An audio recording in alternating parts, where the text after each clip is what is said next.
आइए हम आपको कथा का तीसरा अध्याय सुनाते हैं।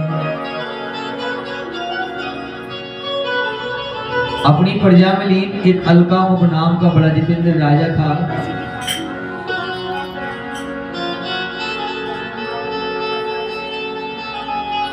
और वो राजा अनेक तीर्थ स्थलों पर जाकर के पुत्रादि की प्राप्ति के लिए महायज्ञ किया करता था। सत्यनारायण भगवान का व्रत भी करता था और कथा पूजन करके भगवान का आशीर्वाद पाता था। एक समय की बात थी, वही राजा अपनी धर्म पत्नी के सहित इष्ट बंधु बांधवों के सहित मिलकर के एक समुद्र किनारे मां शक्तिवान भगवान सत्यनारायण स्वामी जी का व्रत करने की तैयारी कर रहा था।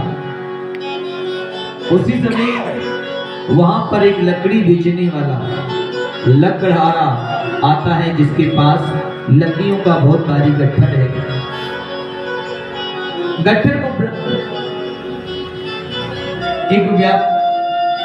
एक विप्र बनिया आता है, जिसके पास व्यापार के लिए बहुत सारा धन है। नौका को समुद्र ठहराया, राजा के पास जाकर के बैठ गया, कथा सुनी, भगवान का प्रसाद लिया। पूछता है, हे राजन, आप ही भक्ति चित्त से किस भगवान की पूजा कर रहे थे और इसके करने से कौन से फलों की प्राप्ति होगी? किस उद्देश्य से आप इस कार्य को कर रहे थे, पूजा को कर रहे थे? बोली, मां शक्तिवान भगवान सत्यनारायण स्वामी जी का व्रत है, जिनकी कृपा से मेरे घर के अंदर सुंदर पुत्र का जन्म होगा और जो मेरे कुल को तारेगा। इस पूजा को करने से संतानहीनों की संतान की भी प्राप्ति होती है। विप्र बड़ा प्रसन्न हुआ, भगवान को नमस्कार करके राजा को नमस्कार किया और नौका में अपने बैठ नगर को लौट आया।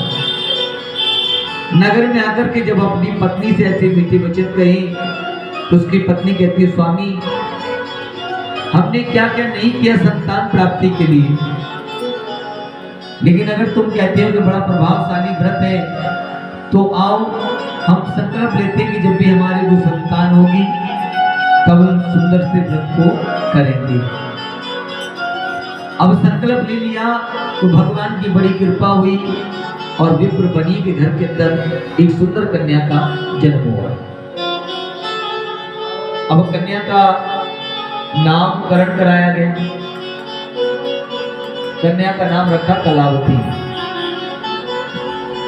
लीलावती कहती है, प्रभु आपने उस व्रत के लिए कहा था उसे पूरा कर दो।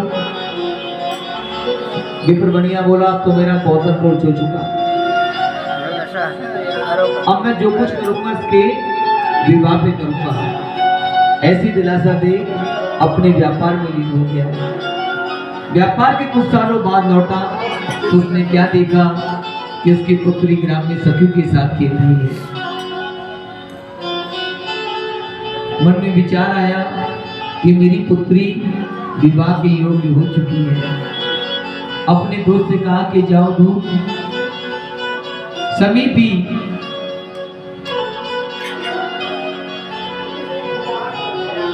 कंचन नगर में जाकर के वाणिक पुत्र लेकर के ले आओ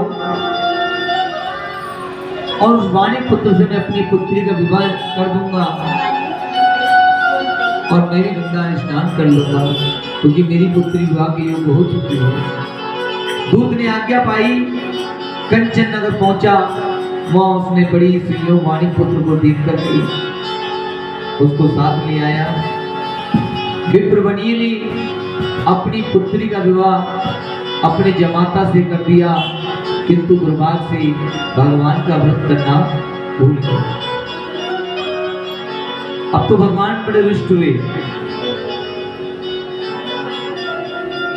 क्रोधित हो गए प्रभु और बोले, हे विप्र बनिए, मैं तुम्हें श्राप देता हूं कि तुझे आने वाले समय में बड़े ही दारुण दुख की प्राप्ति होगी।